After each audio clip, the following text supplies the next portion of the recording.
And the Gemara talked about the difference between many laws of the Torah that require an actual house, which means it has to have at least 4 cubits by 4 cubits. And then on the other side of the equation is the concept of a sukkah that does not need to be daled al daled 4 cubits by 4 cubits. But as we saw in our Gemara, is an argument between Beis Shammai and Beis Hillel how big the smallest sukkah could be. And this is one of those cases that we follow Beis Shammai. Rabbi, you froze.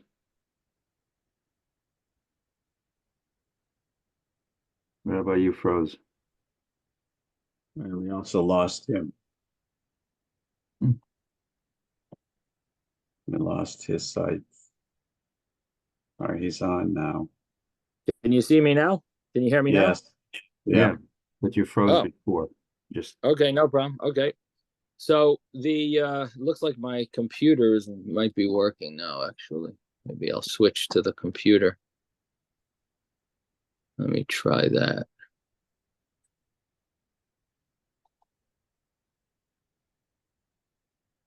Oh no, it still doesn't work. Okay.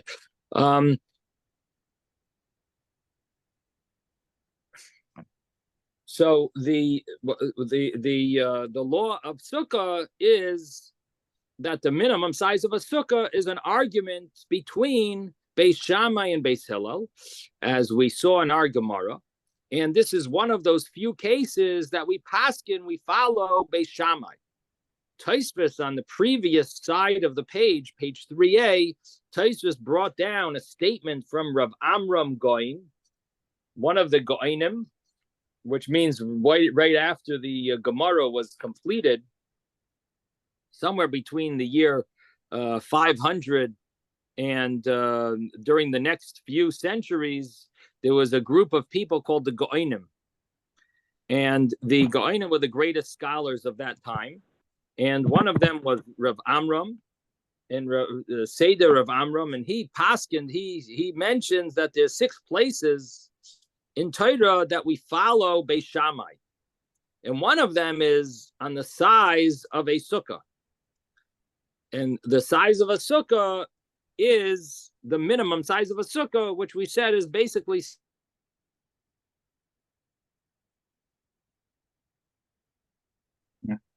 lost them again. Minimum size of a sukkah. I froze again? For a second. For a second.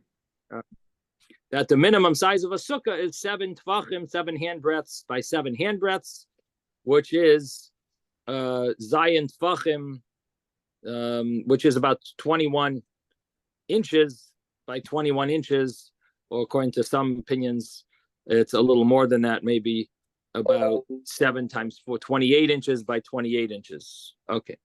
Now, I believe my computer should be working. Okay. Let me switch to my computer.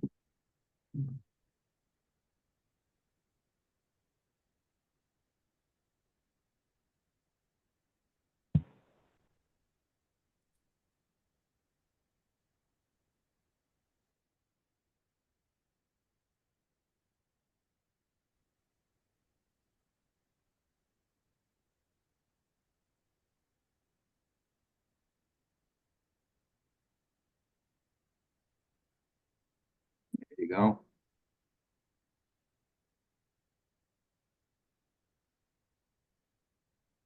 Okay. I think this is better. Now, let's see. Can you see me? Yeah. Okay. Yeah. Oh, We can hear you. okay. So I think this should be better now. Okay. So, let me see. Who's the 9579949? Is that you? Is that That's me. Jay? Oh, so you're Yeah, both me. Motorola, and you have 2 things connected? You have a Motorola and a phone Yeah. number. Oh, okay. Yeah, exactly. Yeah, Makes somehow look it better does that. anyway. Makes it look better. It looks like we have more people. Makes them with personality. Okay, thank you, Jake. Okay. So the Gemara had said, oh, so there's 6 places where we follow Beis Shammai, and this is one of those cases, very interesting, because our Gemara Sukkah, we only learned 2 pages so far. We learned page 2 and page 3, and on each page we sort of came out with a halacha that we follow Beis Shammai.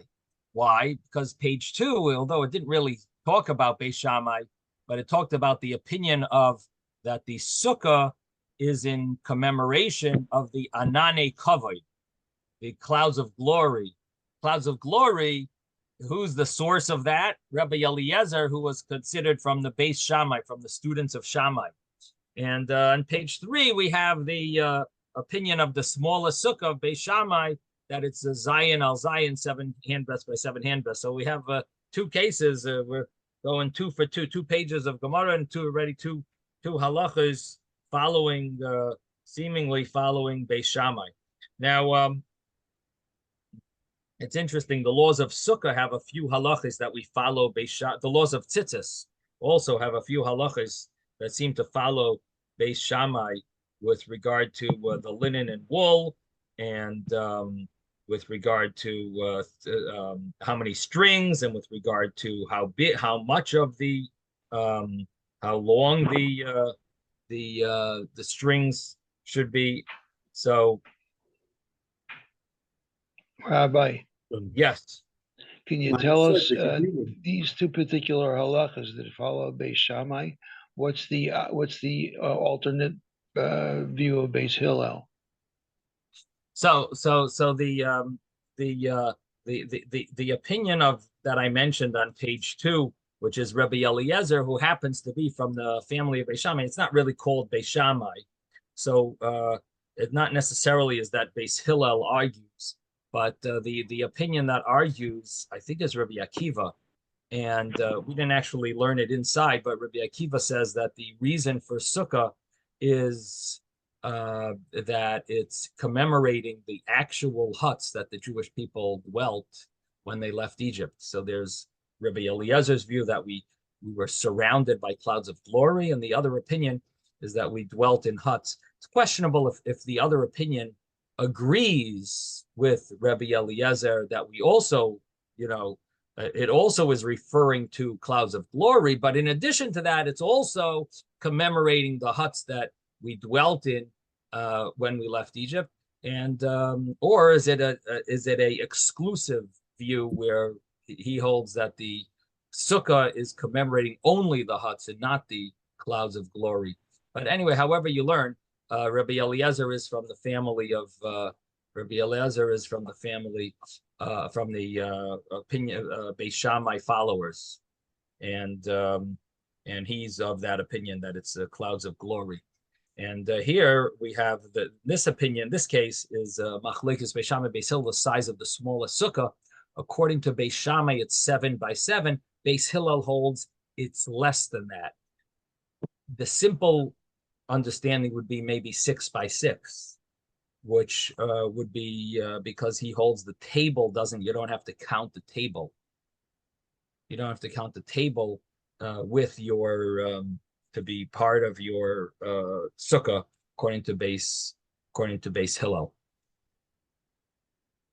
In other words, they don't really say the number 6 or 7. What they say is all you need in your sukkah is roishai and rubai, your head and your majority of your body. And then Beis Shammai argues and says it's your head, your majority of your body, and your table. So we're translating it. The understanding of the Gemara is that Beis Shammai holds 7 by 7, and that's brought in Shulchan Aruch as well, and so on. Okay, so that is the story here, that we're comparing it to other laws of the Torah, that it's Daled al Daled, that other laws of the Torah, a house needs to be 4 by 4, 4 amos, 4 handbreadths by 4 amos.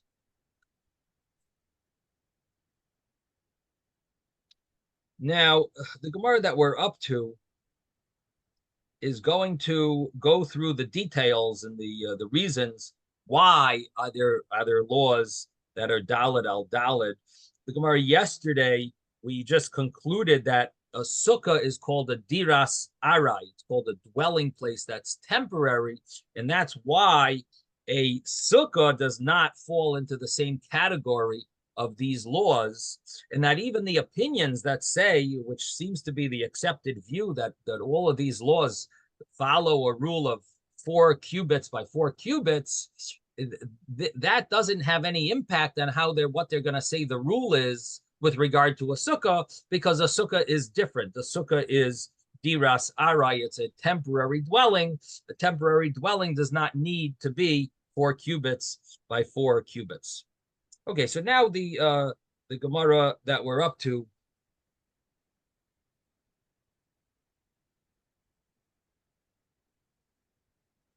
is 7 lines from the top of the page. Amar Mar, Master said.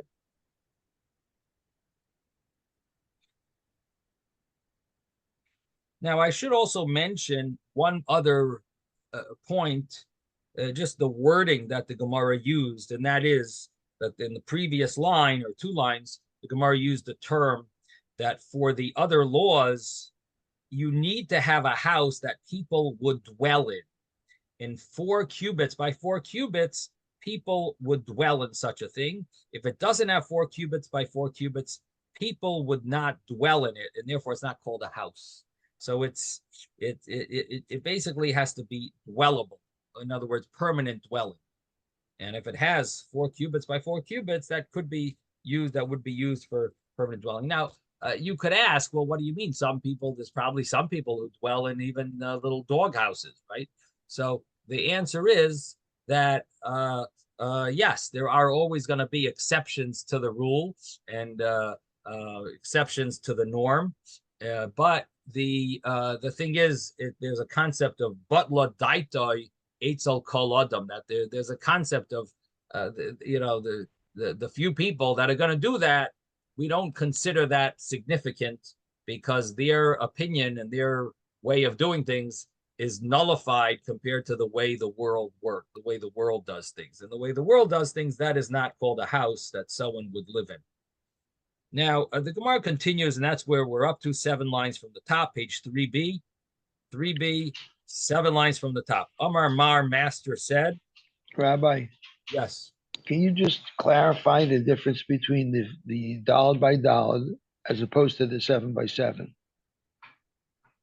Well, the 4 by 4 is cubits, an amma. An amma is 6 tfachim, although we'll see later in the Gemara that there's also another way of calculating an amma, maybe 5 tfachim, 5 handbreadths. But the common view is an amma is 6 handbreadths. And if a handbreadth is 3 inches, 6 of them would be 18 inches. And so an amma, which is a cubit, would be approximately 18 inches. I believe the smallest view of an amma is 18.9, if I'm not mistaken. An amma, according to Rabbi Chaim Noah, is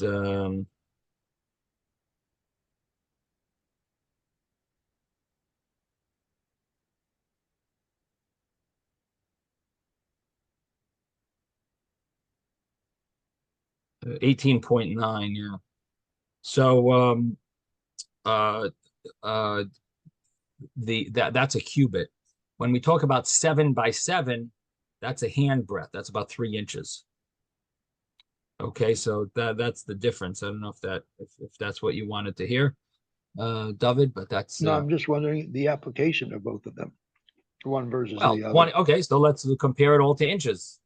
If you would have a sukkah that's 4 by 4, 4 cubits by 4 cubits, that would be 72 inches by 72 inches minimally, maybe a little more than that. And if you have a sukkah that's 7 handbreadths by 7 handbreadths, it's 21 inches, right? All right. So which one is the minimum? Is it A or B? So we said that we follow 7 cubit, 21 inches by 21 inches. Again, it's approximate. And if you want to make a sukkah very small, make sure to look it up exactly. It might be have a little more than 21 inches, maybe 22. But that's the approximate numbers, 21 inches by 21 inches. We did have an opinion of Rebbe that actually holds that a sukkah also has to be 4 cubits by 4 cubits. Which would be like 72 inches by 72 inches. So that's just the alternative. That's Plus just a little. That's just the alternate view.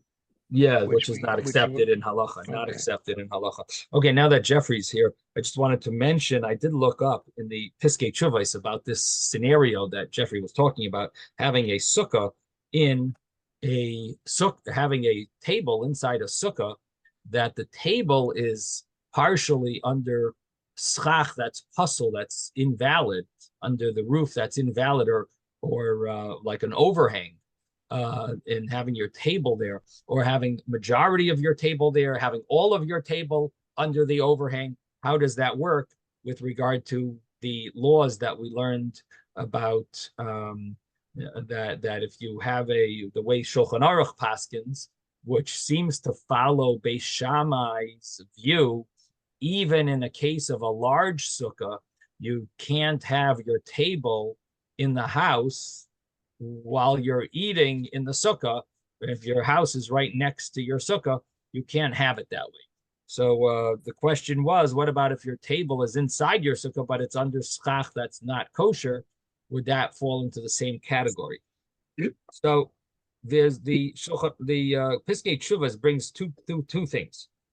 Number one, he brings one view that's called the Bikurei Yaakov that says that we can't prohibit eating at a table that's under schach puzzle, that's under invalid schach, if the person is sitting under kosher schach, because that would be called a gezerah ligezerah. That would be a decree against the decree. In other words, the original decree is only that your table is outside your sukkah. Your sukkah is without any table, and therefore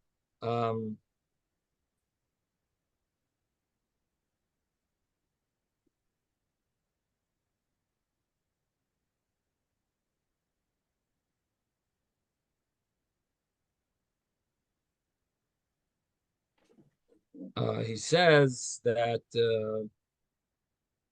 you can't make such a decree because it would be a decree against the decree. However, for sure, you should try to fix it.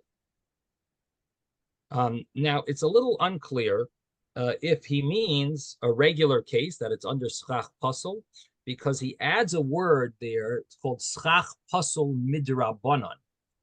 That this is not necessarily talking about a case where it's under an overhang, is where it's under schach that's invalid rabbinically.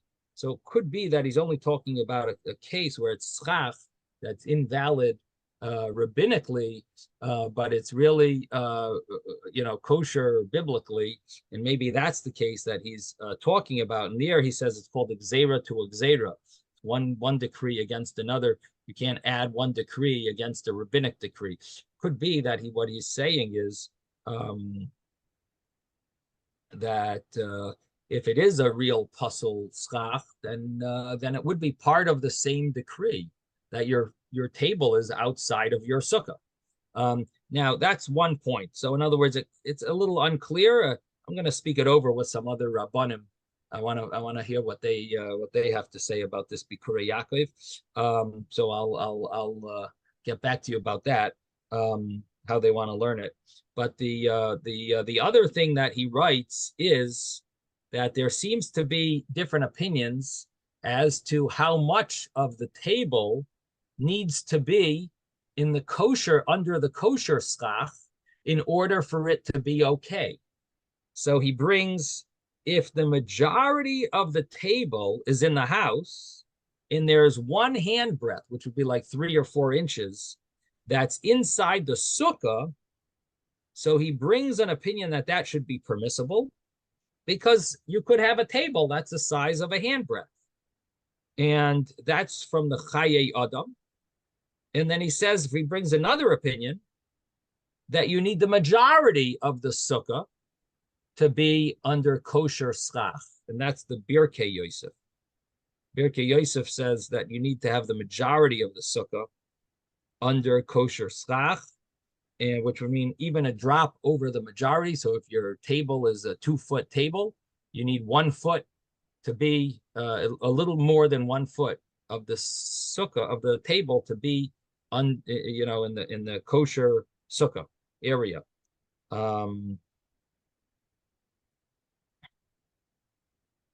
He says it's very interesting because according to that, it really doesn't matter how much of the table. You can't really make a set rule there, how much of the table, because it goes by majority. So if you have a very narrow table, then 2 inches is good enough under the kosher sukkah. He says if you have a very wide table, then you need majority. You might need 3 feet, under the. He says that's a very interesting law that it goes by majority. But then he says, but some want to write explaining this that if all the food is under the kosher schach, then it's not a problem. If it's under the area that's that if all the food is under the kosher schach, then it's not a problem. Anyway, bottom line is that if you're in an area, a place where it's a very minimal, you don't have much space, it could be problematic to have a sukkah, to have your table there, and it might be advisable to give that you figure out a way to either expand your sukkah or have serve food that doesn't need to be. You don't really need to no buffet style. It's all plattered. It's all it's all what do the caterers call it? Dished out already. Yeah. Dished out. Plated when they plate it all, and they don't. It's not buffet style. You might want to change your whole catering plan from a buffet style to a plated style. In this way, I will tell you. Long ago, as I said, there's a lot of things to go in and out to take, like you're having breakfast before you go to work. So I have something called a tray table. It folds up, and then you open it up, and the table is a tray that's on legs in front of you. That works great. So that will fit in the under kosher schach. Even with the whole table could be in sukkah. So usually it is with people sitting on both sides. You just have to remind the people on the other side to make sure that they keep close to the table. So right. In any event, it's 8 by 8. It's big enough. Right. But it's a very interesting topic. Thank you. Anyway, it definitely deserves to be looked into. I will try to discuss this with Paisik over here. Okay, now getting back to our Gemara. So we're on 3b, and we're starting. Amar Mar Master said that a house that doesn't have Daled al Daled, 4 cubits by 4 cubits, Hater min mezuzah min maika, exempt from a mezuzah, from a fence. If the roof is exempt from making a fence, it doesn't get tummy with tsaras, with leprosy. The house, there's a concept of house leprosy. It doesn't have that if it's not a real house. It's less than Daled, 4 cubits by 4 cubits. It's not absolutely sold, where it doesn't follow the rules of Batei Orechaima, which we're going to be learning about this week, this parsha. And you don't go back during a war for if you built such a house and didn't inaugurate it. My time, what is the reason of all of these laws? So the answer is the bias ksiv bekulu, that all of these, it says the word bias. It uses the word a house, and a house means something that you could dwell in permanently, and these are not fit to be dwelt in permanently. Where does it say bias by mezuzah? Or savta mal mezuzahs beisecha. You should write it on the mezuzahs of your house, right in the Shema. Kisivna bias chadash. When you build a new house, you have to put a fence around the roof. So bias, and it says it over there a few times. and uvasher loy bias, the person that has tzaras has bias there, and ish ki yimkar base moishav ir chayma, a house that's inside a walled city, a bias, and the person who returns from the war, it says ashar shir bona bias chodash v'loy chanocha. He built a house, a new house, and he didn't inaugurate it. Okay. Then the Brisa said another statement: "Ve'ein ma'arvin boy, ve'ein mishtatfin boy, ve'ein manichan boy eruv." That it talked about the eruv laws, that you don't it doesn't need to contribute to the eruv chatzeros. It doesn't need to contribute to the shitufay mavuos. If this house is connected to a chatzer, has a courtyard, that courtyard doesn't have to contribute to the gathering, to the shituf, the partnership of the mavoi of the alleys. So and you don't put an eruv there when you collect all the matzahs, which, as I mentioned previously, that commonly for eruv chatzeros they use a box of matzah. Everyone donates one matzah, and they generally do it like eruv Pesach, and they collect. Everyone puts their matzahs together and gives a matzah, and they put them in a box, and that person, someone has the box, it stays there for the whole year. So that you don't put an eruv in a house that doesn't have, you don't put that box of matzah in a house that doesn't have daled al daled 4 cubits by 4 by timer. What's the reason? Deloy chazi ladira, because it's not fit for dwelling. And the whole concept of these laws has to do with dwelling. Now,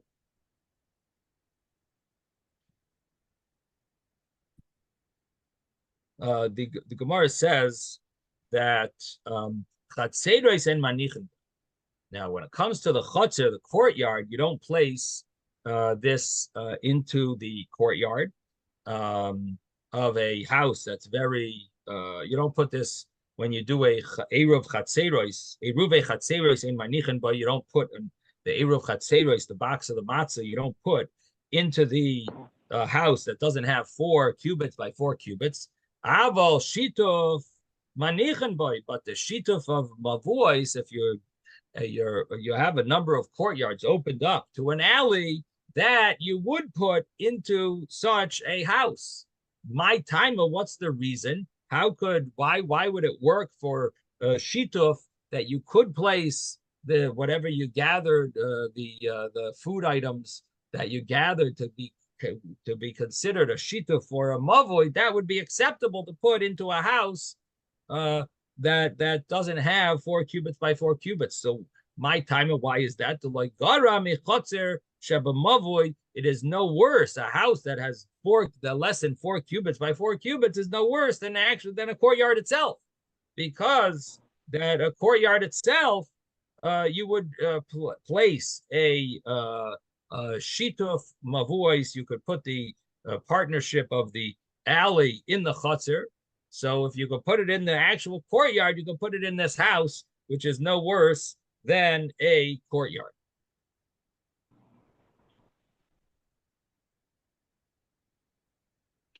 The logic behind it is that the eruv of a chutzner, the courtyard eruv, the eruv that's gathered, combining houses, meant for the houses to be able to join together.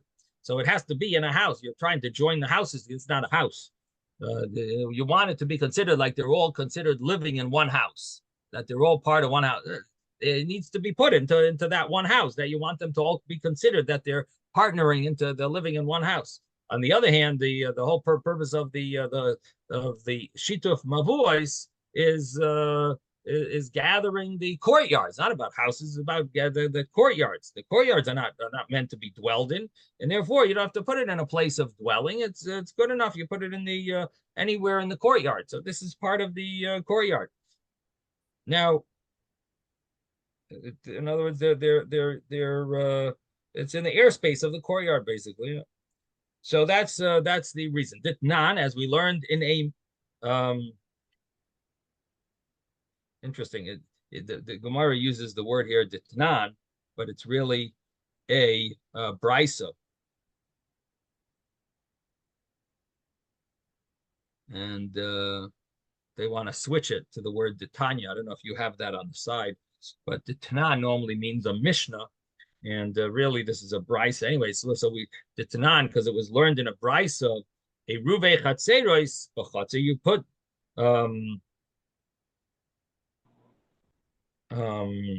Eruv chatzeros in the courtyard, and shitufei mavoy b'mavoy. You put the partnership of the mavoy of the alley in the mavoy. Ba'avina ban, we asked on it. We discussed this. Eruv chatzeros b'chatzer. You put it in the chatzer in the courtyard. Well, Tanan, then we learned in a Mishnah, anoisin eruv b'beis shar. If you put your eruv in a beis shar, which is this a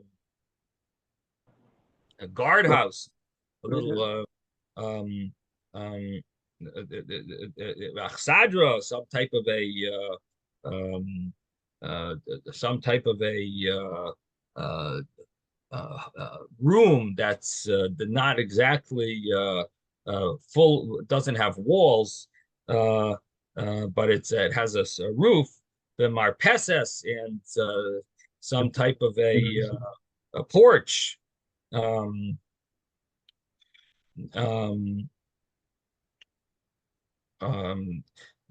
the thing is, it's like an area outside. Like sometimes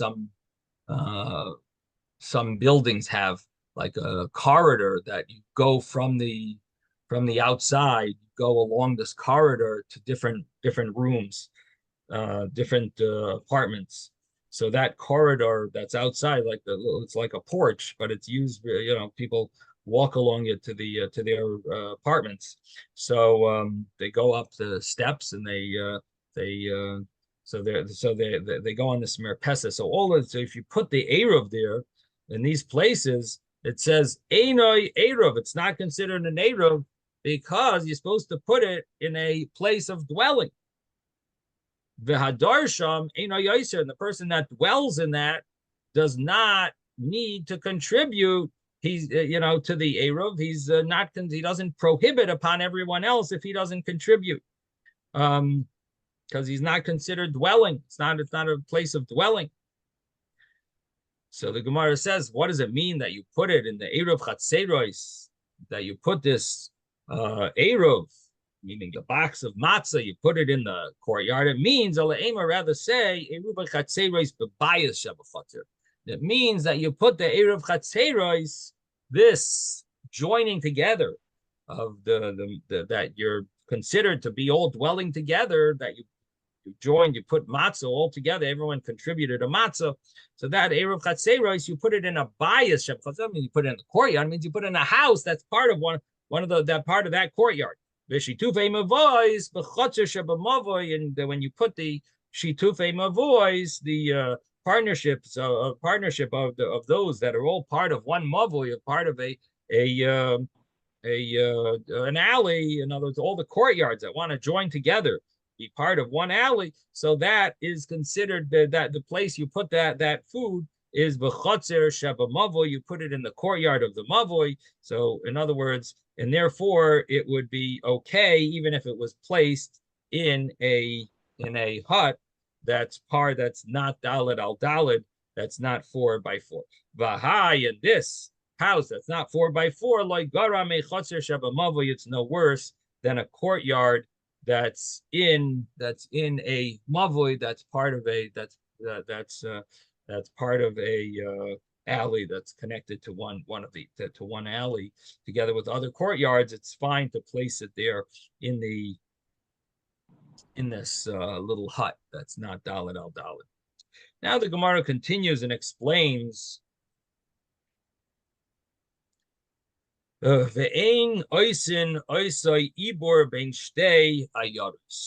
is the next case, and this has to do with the law of walking too far and going outside of what's called the tchum of Shabbos, the tchum of Yom Tov. You're going outside of the limited area. You're going outside of the camp area, and that it's not so simple, and it's interesting because in like New York, a lot of people walk from Brooklyn to Manhattan. people walk over the Williamsburg Bridge is very, very popular. But people, and the question is, seemingly that's quite a big bridge. How how you're able to do that? And the question is also, how does it go by what's called a city? Does it go by the legal term city? Does it go by taxes? Does it go by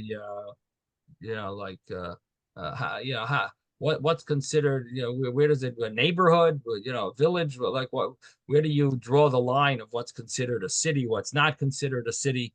And there seems to be a concept of creating a square. Every city is considered like a square, and therefore Brooklyn and Manhattan is considered like maybe one city, and therefore it includes, because if you draw a square around it, you end up including, somehow it would include part of Brooklyn, so that makes it considered one city. I'm not exactly sure, and there are rabbanim, there are experts that specialize in this. It really becomes more complicated in the Catskill Mountains, because in the mountains you have areas that there's almost no houses, no hotels, and people like taking nice walks during the summer in the mountains. That's the enjoyment. So how do you, and then what happens if you walk outside of the Tchum?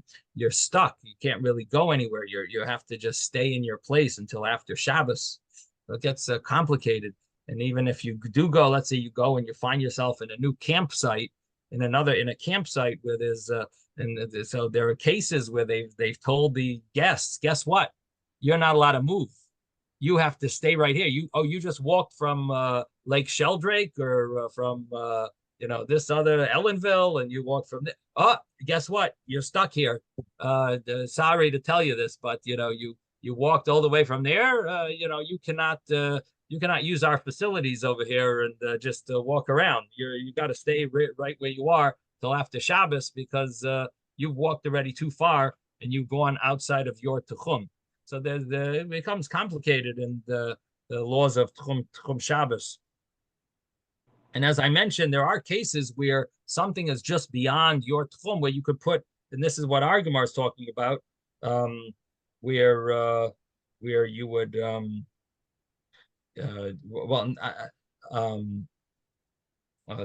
Gemara is talking about connecting two cities, but there is a concept of creating a dwelling outside of your dwelling so that you could be able to walk another 2,000 cubits. And that would be, there are two ways to do that. One is to walk before Shabbos starts and sit there and say, I am dwelling in this place. And so let's say you wanted to walk, and I don't know what the rules of Tchum are here in Florida. If you wanted to walk from here, to let's say Margate, I don't know, or to Miramar, so you want to walk to Miramar, are you able to? Pembroke Pines, let's say you wanted to do that. But if it was right outside the Tchum, there is a way where you could, theoretically, you could just walk half of it now on Friday, and before Shabbos say, okay, now I'm dwelling right here in the midway point, and now I'll be able to walk the rest because my dira, my dwelling is right here, and I can then walk to the because I'm dwelling somewhere else. Now, if your dwelling is in your house, it might be too far to go to Miramar. But if your dwelling is halfway in between, so you go to Hollywood, then Hollywood is not a problem. You could maybe walk to Miramar, and you could walk to North Miami Beach, and it's not a problem. The other thing to do is, you don't feel like walking there before Shabbos, you put some challahs, I don't know, whatever you're going to have. I'm not sure exactly the rules of what foods are acceptable, but you put it there, and that's considered your dwelling. And you consider that to be where you're going to dwell, and then you'd be allowed to walk the full amount, because your dwelling is not your house. Your dwelling is really that area, and then you've given yourself an extra 2,000 amos, and so that would be an avenue. Now, our Gemara is really talking about where you want to count a house to be considered to attach to the other city, two cities. You want to attach two cities and make them considered like one city, and then you'd be able to walk from one to the next. And really, it's connected to the top Rashi on this page. Top Rashi over here talks about it from Gemara Eruvin, where we give a city a little extra area, that 70 amos and a little extra, and two-thirds. And so if you each city gets a little extra outskirts for that city. So if you add that together, so each one has like, so it's a 70 plus a little plus 70 plus a little, so you have 141 and 141 and a third. And so if there's in the middle of that, there's a house, so that house can connect these two cities to make it one city, and that house is considered Ibor, pregnancy. So that's what the Gemara is talking about. So the Gemara here says, Rebbe, but one thing, in your other example, where you're putting the challah, whatever, because you're making your residence in that other place, you don't really get an extra, because what you've done is, if you put it at the extreme end of your chum, you can't walk in the other direction. You are no longer allowed to go correct, the other way. Correct. Cutting your options off as to where you can go on Shabbos and where you can't. Right, but what you've done is decide, no, I'm going to go visit Beryl in the other direction. Right, correct. You lose your other direction 2,000 amos, but what you've done is you've given yourself your choice of where you want your 2,000 amos in both directions to go from and to. Instead of being limited to where you are, you can actually choose where you want to have your 2,000 amos in all directions. And by doing that, you've gained space going north because you've cut off your south direction. So you're right. You do. It's not like you. It's not like you gain more space. You just gain in the direction you want. You moved it. You moved the battery. That's all. You moved where you start from. Your starting place is what you moved, even though you're not there. But you've been able to manipulate your starting point. Correct. Okay, so the Gemara there says so this house is not acceptable to be considered a house that will be considered the pregnancy of these two cities. So the Gemara says, Da'afilu keborganin, that it's not even considered like some type of a guard house where people who would guard the fruits or people who would hunt. It's not even considered like a borganin, not considered like one of these guard houses.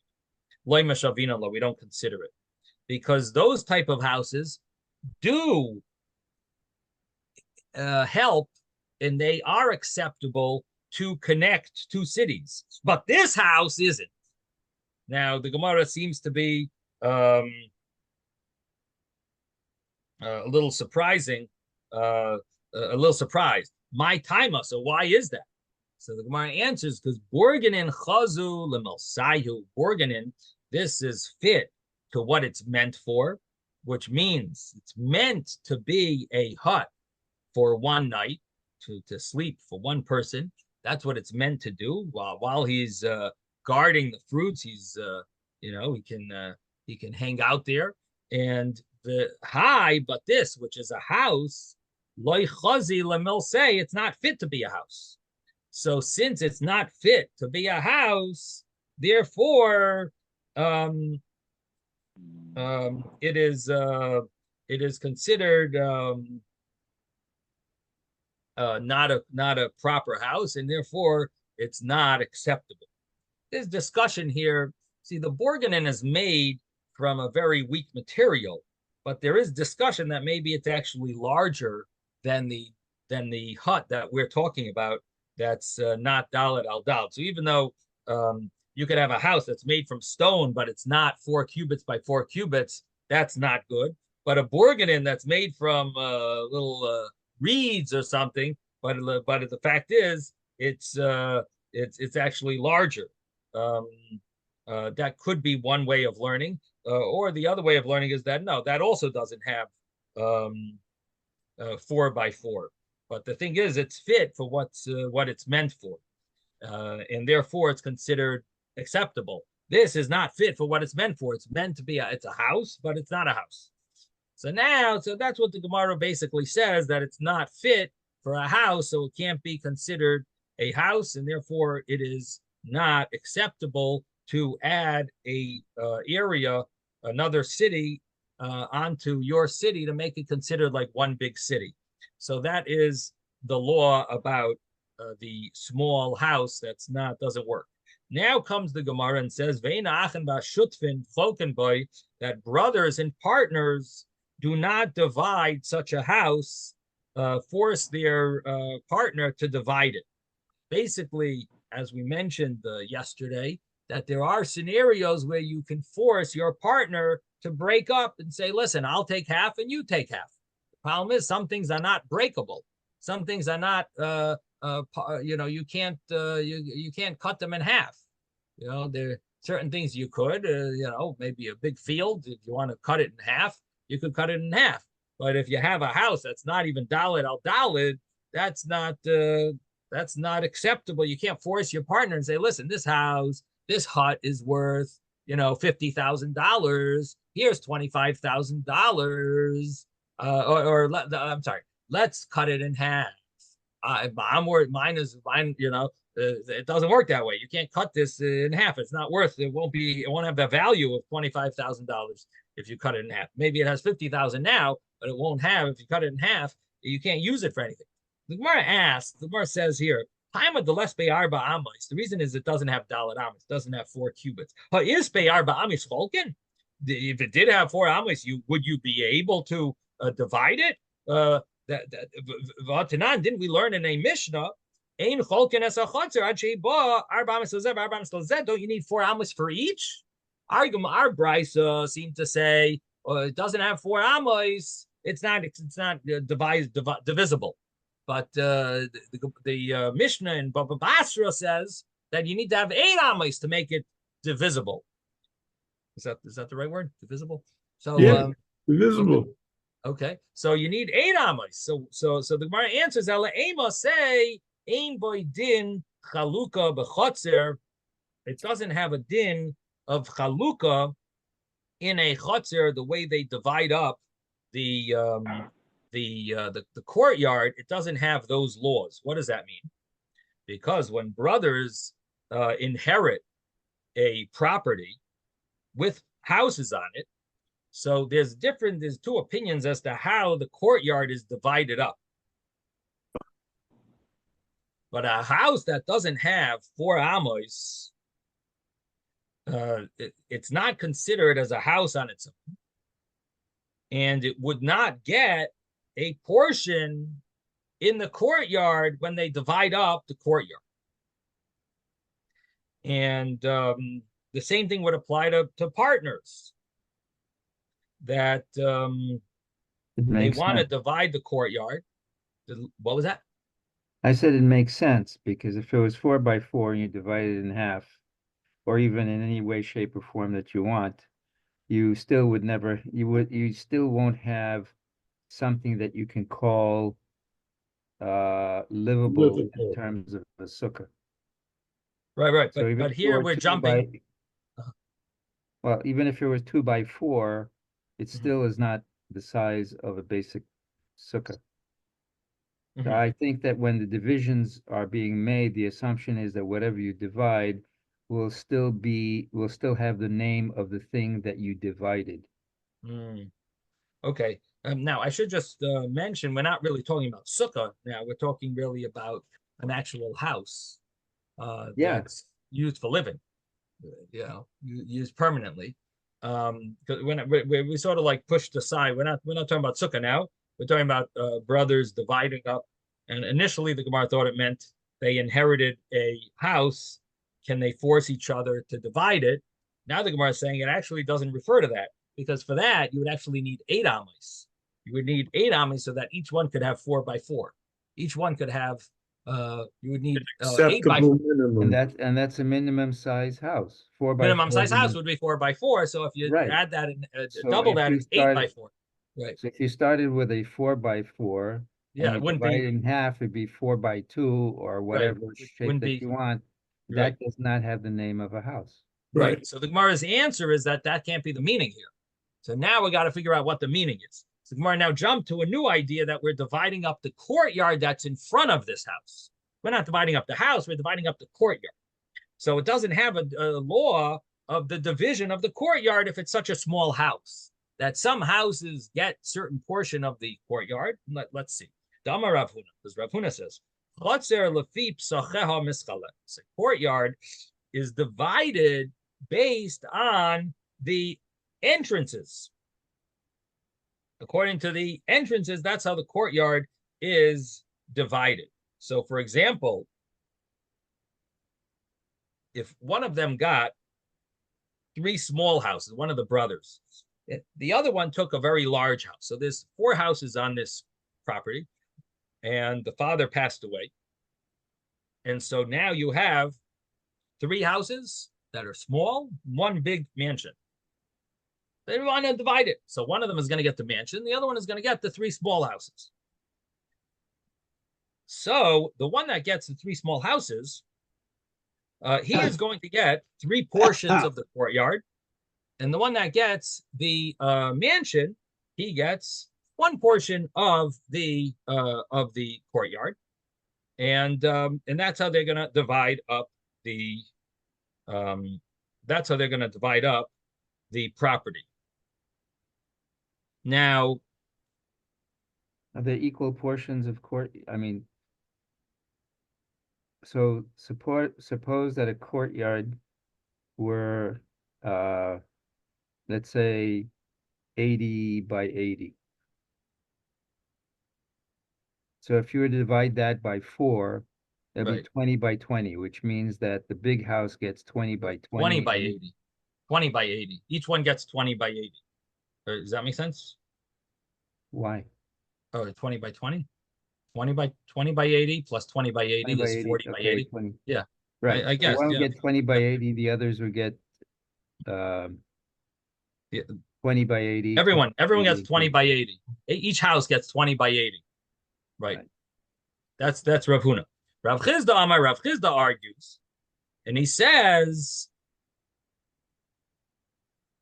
Noisein l'chol Pesach u Pesach arba amos. You give each doorway area of 4 by 4, or I'm sorry, 4 amos by the size of the base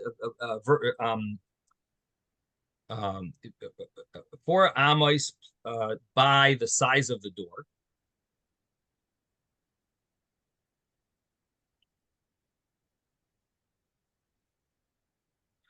And Vashar and the rest, in other words, you get 4 amos long, and the width is the size of the door, and Vashar, and then you divide up the courtyard, and that you divide equally, and which ends up being, I guess, that and this, according to this opinion, the person that has the mansion will get a little more than in the previous case, because in the previous case, you divided it up based on the houses. So he's only 1 house. He's only getting 1/4 of the courtyard. Here, he's getting half of the courtyard. And the other guy just gets, because he has 3 different three doors, he's getting an area for each doorway. 4 amos by the size of his door. So let's say the size of his doors are 10 amos, 10 cubits. He's getting 4 by 10, 4 by 10 3 times. And then the rest of the courtyard, they're dividing in half. In other words, the question really is, do you look at a courtyard as if the goal is simply for your house to help bring stuff in and to put stuff, or is a courtyard sort of like an entity of its own? Yeah, that's what it seems like.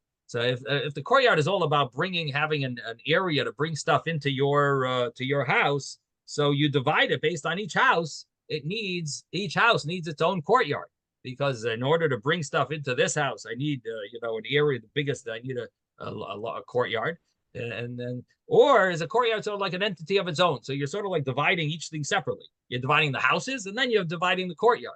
That's the way at least the way I see it. So the way you're dividing the houses, you divide you divide the houses. Each house needs a little area for its doorway to bring stuff in.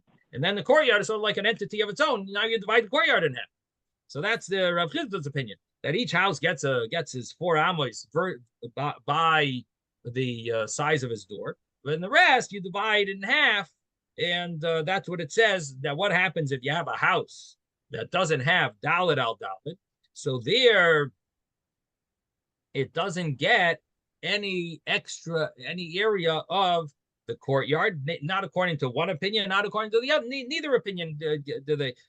So the thing is, the Hani Mili, this whole discussion is applicable only Hani Mili bias the Lamevekot, that it's meant to keep, to exist. But Yavina Leichotzim, we give him a courtyard. This type of house that's not even 4x4, the Lemister Koi, it's going to be destroyed. Lo Yavina Leichotzer, you do not give, it doesn't get any area of the courtyard. It doesn't, it's not given any part of the courtyard because it's not really going to stand. It's going to be destroyed soon. Now, so that's basically the understanding of the Gemara. Maybe we'll talk about it a little more tomorrow. Sei gesund, everyone. Have a wonderful day. You too, Rabbi. Oh yeah, Jeffrey. Yeah, you wanted to speak to me, right? You're unmuted, Jeff. Okay. Bye. Still muted.